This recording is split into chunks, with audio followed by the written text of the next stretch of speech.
सौमित्र सोमनाथ ओम नमः शिवाय। प्रिय मित्रों, तुम्हारा दिन शुभ है, मंगलमय शुभकामना। हम मिली जोगी व्यास आप सौનું આપણે જોગીશું પુનઃ હાર્દિક સ્વાગત છે મિત્રો। આજ રોજ જોઈશું આજનો શુભ પંચાંગ। આ તારીખ છે 24/7/2026 ને શુક્રવાર, અષાઢ સુદ દસમ તિથિ છે। એકાદશીનો ઉપવાસ આવતીકાલે કરવાનો છે, 11નો ઉપવાસ વગેરે આવતીકાલે કરવાનો છે। આજના દિવસને આશા દશમી તરીકે ઓળખવામાં આવે છે। આજે જોઈશું આજનો શુભ પંચાંગ। આજે બાળકનો જન્મ થાય છે તિથિ ગણાશે દસમ। આ દસમ તિથિ આજે સવારે 9:14 પૂર્ણ થઈ જાય ત્યાર પછી બાળકનો જન્મ થાય એકાદશી ગણાશે। આજે જે બાળકનો જન્મ થાય છે નક્ષત્ર છે અનુરાધા। અનુરાધા નક્ષત્ર આજે મળસ્કે 1:43 શરૂ થઈ, આવતીકાલે મળસ્કે 4:37 ત્યાર પછી જે બાળકનો જન્મ થાય અને જ્યેષ્ઠ નક્ષત્ર ગણાશે। આજે જે બાળકનો જન્મ થાય છે એનો યોગ ગણાય છે શુકલ શુકલ યોગ। આજે રાત્રે 8:12 પૂર્ણ થઈ જાય છે ત્યાર પછી બાળકનો જન્મ થાય બ્રહ્મ યોગ ગણાશે। આજે જે બાળકનો જન્મ થાય છે એનું કરણ ગણાય છે ઘર કરણ। આજે સવારે 9:14 પૂર્ણ થઈ જાય અને ત્યાર પછી જે બાળકનો જન્મ થાય એનું વણિજ કરણ ગણાશે। આજે જે બાળકનો જન્મ થાય છે એની રાશિ ગણાય છે વૃશ્ચિક। વૃશ્ચિક રાશિની અક્ષરા છે ન લય। વૃશ્ચિક રાશિનો સ્વામી મંગળ છે। આજે આખા દેશમાં કોઈ પણ બાળકનો જન્મ થાય એની રાશિ વૃશ્ચિક ગણાશે। આ વૃશ્ચિક રાશિ 26 તારીખે સવારે 7:35 પૂર્ણ થાય છે, ત્યાં સુધી જે બાળકોનો જન્મ થશે બધાની રાશિ વૃશ્ચિક ગણાશે। આ રાશિ તિથિ નક્ષત્ર યોગ કરવાનું બહુ મહત્વ છે મિત્ર। એમાં જેનો જન્મ હોય એને ચોક્કસ કરવાનો પ્રયાસ પહેલો જીવન સરળ થશે। આજે જો તમારા સબસ્ક્રાઇબ મિત્રમાં ઘર પરિવારમાં કોઈ પણ સદસ્યની વર્ષગાંઠ છે, મેરેજ એનિવર્સરી છે, બધા મારી ઘણી ઘણી શુભકામના। તમારા જીવનમાં ખૂબ પ્રગતિ થાય, ભગવાન શંકર તમારી બધી મનોકામના પૂર્ણ કરે હું સોમનાથ દાદાને પ્રાર્થના કરું। આજે સવાર મોટી આજે શુકન કરી લો, આખું વર્ષ તમારું સુંદર વ્યતીત થશે। આજે જે તમારા સબસ્ક્રાઇબ મિત્રમાં ઘર પરિવારમાંથી કોઈ પણ સદસ્ય કોઈ જગ્યાએ ઇન્ટરવ્યુ આપવા જઈ રહ્યા છે, કોઈ નોકરી ધંધા માટે જઈ છે, કોઈ પરીક્ષા આપવા જઈ છે, કોઈ યાત્રા પ્રવાસ માટે જઈ છે, કોઈ જાન લઈને જઈ છે, કોઈ વિદેશમાં જઈ છે, કોઈ ઓપરેશન હોય, ડિલિવરી હોય, કોઈની સગાઈ હોય, કોઈની છઠ્ઠીની પૂજા હોય, કોઈ રમત ગમતમાં ભાગ લેવા જઈ છે, આવા કોઈ પણ કાર્ય તમે કરવા જઈ રહ્યા હોય તો કાર્યમાં તમને દિવ્ય સફળતા પ્રાપ્ત થાય એવી સોમનાથ દાદાને પ્રાર્થના આજના દિવસે આજનું શુકન કરીને નીકળશો સારી સફળતા પ્રાપ્ત થઈ શકે છે। એમ તો આજે ઘરેથી નીકળો છો તો મોટી બહેનને માસીને માને વંદન કરીને નીકળો, ભગવાનને દેવસ્થાનમાં પગે લાગીને કહો મારા કાર્યમાં સાથે બહુ જ એનું સારામાં સારું ફળ પ્રાપ્ત થઈ શકે છે। આજના દિવસે ઘરે ભગવાનને કોપરાનું છીણ અને દળેલી સાકર મિક્સ કરીને નૈવેદ્ય તરીકે અર્પણ કરી સાંજે બધાને ઘરમાં પ્રસાદ તરીકે વેચી દો। આનાથી પણ ઘરમાં શુભ લક્ષ્મી આવે છે। આજના દિવસે તમે પત્નીને સાથે લઈ બહાર ફરવા જવું જોઈએ, સારું સારું ભાવતું ભોજન કરાવવું જોઈએ। આજે મિત્રોને પણ ફરવા લઈ જઈ શકો છો તો લક્ષ્મીદેવી પ્રસન્ન થાય છે। આજના દિવસે તમે કોઈ પણ કાર્ય કરવા માંગો છો તેના માટે ચોક્કસ શુભ સમય છે જોઈ લઈએ। આજે સવારે 6 થી 10:30 વાગ્યા સુધીનો સમય શુભ રહેશે। બપોરે 12 થી બપોરે 1:30 સુધીનો સમય શુભ રહેશે। સાંજે 4:30 થી 6 વાગ્યા સુધીનો સાંજે સમય શુભ રહેશે। રાત્રે 9 થી રાત્રે 10:30 વાગ્યા સુધીનો સમય શુભ રહેશે। રાત્રે 12 થી આવતીકાલે મળસ્કે 4:30 વાગ્યા સુધીનો સમય પણ શુભ રહેશે। આ સમયગાળા દરમિયાન તમે કોઈ પણ કાર્ય કરો છો તે કાર્યમાં દિવ્ય સફળતા પ્રાપ્ત થઈ શકે છે। પરંતુ મિત્રો આજે એકંદર દિવસ આખો દિવસ જે છે એ શુભ છે કોઈ પણ કાર્ય કરવાનું। આજે મળશે 1:43 થી લઈ આવતીકાલે સવારે 4:37 સુધીમાં તમારી કોઈ વસ્તુ ચોરાઈ જાય છે, ખોવાઈ જાય છે તો ઘણા કષ્ટ બાદ મળી શકે। બાકી આ સમયગાળા દરમિયાન કોઈ પણ વસ્તુની ખરીદી કરી શકો છો। વાહન, મિલકત, પ્રોપર્ટી, ઘર, જમીન, તે સિવાય અનાજ, વસ્ત્ર, પાત્ર, સોનું, ચાંદી, હીરા, માણેક, મોતી, વસ્ત્ર, પુસ્તક બધું જ ખરીદી કરી શકાય। ધર્મ પુસ્તક ખરીદવાનો પણ આજે દિવસ સરસ। આજના દિવસે નવા ધંધો વેપાર ચાલુ કરવા માટે પણ સરસ દિવસ છે। આજે તમને કોઈ પાર્ટનરશિપમાં પાર્ટનર સારો મળી જાય છે તો આ જીવન તમારી સાથે વફાદારી નિભાવશે। અરે એ તો ઠીક છે પણ તમને જીવન સાથીની જો આજે પ્રાપ્તિ થઈ ગઈ તો આ જીવન તમારી સાથે વફાદાર રહેશે। આજે ધંધો વેપાર ચાલુ કરવાથી ઘણો બધો ફાયદો થાય છે, ધાર્યું થઈ શકે છે, સમાન જળવાય છે। આજના દિવસે ખરીદી કરવા માટે પણ શ્રેષ્ઠ, વેચાણ કરવા માટે પણ શ્રેષ્ઠ, ઇન્ટરવ્યુ આપવા માટે પણ શ્રેષ્ઠ, કોઈ પણ કાર્યનો આરંભ કરવા માટે પણ શ્રેષ્ઠ, વિદેશ જવા માટેના કાર્ય માટે પણ શ્રેષ્ઠ, છોકરી જોવા જવાનો હોય, છોકરો જોવા આવવાનો હોય શ્રેષ્ઠ દિવસ છે। આજે નવા વસ્તુ દરેક જણાએ ધારણ કરી લેવાના કારણ કે નવું સર્જન કરવાની શક્તિ આવે છે, સારું જ્ઞાન પ્રાપ્ત થાય છે અને જ્ઞાનથી સારા વેપાર ધંધો તમે વ્યવસાય વિકસિત કરી શકો છો। રાજકારણમાં એ લોકો ખાસ આજે નવા વસ્તુ ધારણ કરી લોકોની પ્રગતિ થશે। આજે તમે નવા વસ્તુ ધારણ કરો છો કોઈ પણ વ્યક્તિ તો તમારા મિત્રની પણ ઉન્નતિ થાય છે તો તમારી તો 100% થશે। મોટા મોટા ધંધા વ્યાપાર કરતા ઇન્ડસ્ટ્રીઝને લગતા કામ કરતા વ્યક્તિઓ આજે નવો ધારણ કરવો શુભ છે. આજે આખો દિવસ બહુ શુભ છે. કોઈ પણ કાર્ય કરવા માટે કરી શકો છો. આજે કરશો આજનો સંકલ્પ. ચમચીમાં પાણી લઈ લો. અદ્યતને માસના માસોત્તમ બ્રહ્મ પવિત્ર આષાઢ માસે શુક્લ પક્ષ દશમ્યાયામ અંતર્ગત એકાદશ્યામ ભગવાન સંવિત્તાયામ પૂજા પતે એટલે તરત જ વિડીયો ઉપર યુટ્યુબ ઉપર કમેન્ટ કરી દેજો. હું તમને ભગવાનને પ્રાર્થના કરીશ ને લાઈક કરીને મોકલાવીશ. હવે દરેક જણા પોતાનું સાચું નામ બોલી દો. તમારું ગોત્ર ખબર હોય તો ગોત્ર બોલી દેવાનું.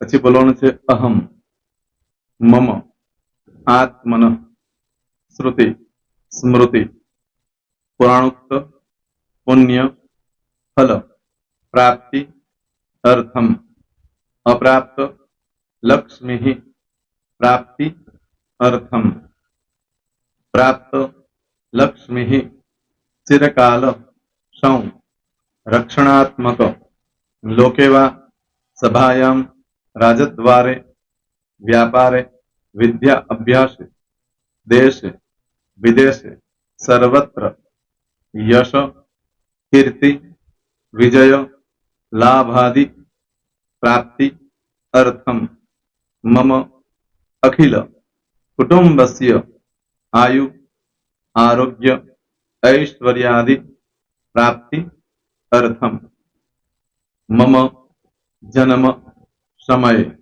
तथा च विप्र, वृंदानां, जन्म, समय, जन्म, कुंडली, मध्ये, स्थित, ग्रहः, गोचर, ग्रहः, महादशा, अंतर्दशा, प्रत्यंतर्दशा, तथा च योग, युति, दृष्टि, मध्ये, शुभ फल, प्राप्ति, अर्थम, भय, रोग, शत्रु, बाधा, दोष, मारण, तारण, मंत्र, तंत्र, अरिष्ट, दोष, पीड़ा, निवृत्ति, अर्थम, भूत, प्रेत, पिशाचादि द्वारा रचित अरिष्ट, दोष, निवृत्ति, अर्थम, मम, सकल मनवांछित फल. હવે તમારા મનમાં જે કઈ ઈચ્છા હોય તે બોલી જવાનું.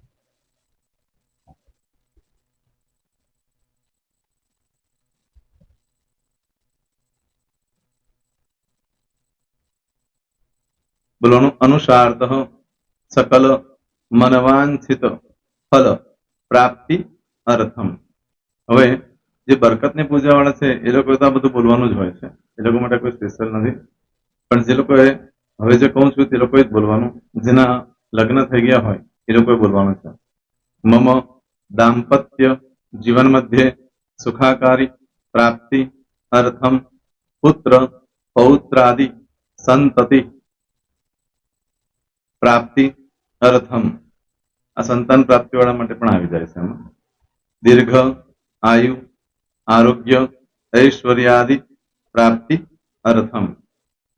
તથા ચ હવે જેના લગ્ન નથી થયા તે લોકોએ બોલવાનું.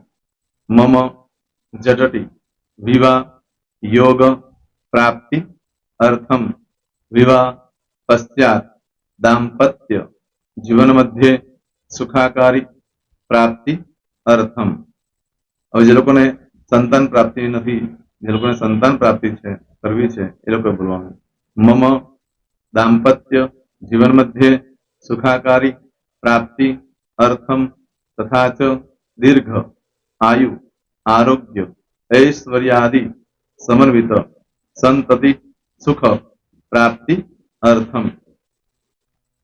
હવે જે અભ્યાસ કરી રહ્યા છો છોકરા વિદ્યાર્થીઓ છે તે લોકોએ બોલવાનું છે. મમ વિદ્યા અભ્યાસ મધ્યે ઉત્તરો ઉત્તર પ્રગતિ ઉન્નતિ સાનુકૂલતા પૂર્વક દિવ્ય સફળતા પ્રાપ્તિ અર્થમ. હવે જે લોકો વિદેશમાં જવા માંગતા હોય કે શીપમાં જવા માંગતા હોય, મતલબ ભારત દેશની બહાર જઈને ધંધો વેપાર કરવા માંગતા હોય એ લોકોએ, અથવા વિદેશ જવા માંગતા હોય કાયમ માટે, એ લોકોએ બોલવાનું છે.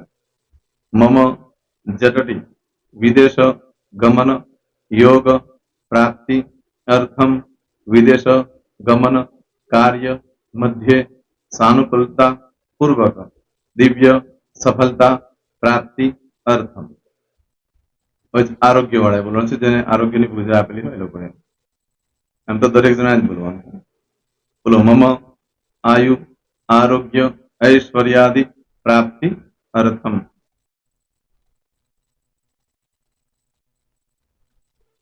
દરેક જણા બોલવાનું सकल मनवांछित फल प्राप्ति अर्थम अद्य दिने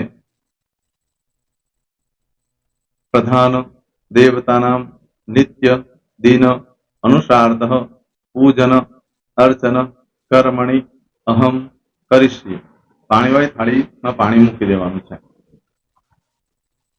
હવે તમારી બધી પૂજા જે મેં આપેલી છે એ પૂજા થઈ જાય અથવા તો તમે રોજ પૂજા કરતા છો મારી પાસેથી નથી લઈ ગયા એ પૂજા થઈ જાય પછી ફરી પાછી ચમચીમાં પાણી લેવાનું અહીંયા વિડીયોને સ્ટોપ કરી દેવાનું પૂજા પતે એટલે પાછું આગળનું કરવાનું છે અહીંયા વિડીયો સ્ટોપ કરી દેવાનું અને પૂજા પતે એટલે બોલવાનું છે વિષ્ણવે વિષ્ણવે વિષ્ણવે નમો નમઃ વિષ્ણુ સ્મરણા सर्वं परिपूर्ण अस्तु एतानि गंध पुष्प धूप दीप नैवेद्य ताम्र दक्षिणा प्रदक्षिणा सहित प्रणु मम सकल मनवांछित फल प्राप्ति अर्थम पूजन अर्चन प्रियदान न मम पाणी मूकी देवानुं पाछुं पाणी लेवानुं पूजन अर्चन ब्रह्मार्पणमस्तु नीचे जमीन पर पाणी मूको एमां आंगળી ઘસી કપાળમાં તિલક કરી દો કપાળમાં જમીન પર પાણી મૂક્યું છે એમાં ત્યાર પછી ભગવાનને કહેવાનું કે હે પ્રભુ આજે પૂજા કરતા કઈ પણ પ્રકારની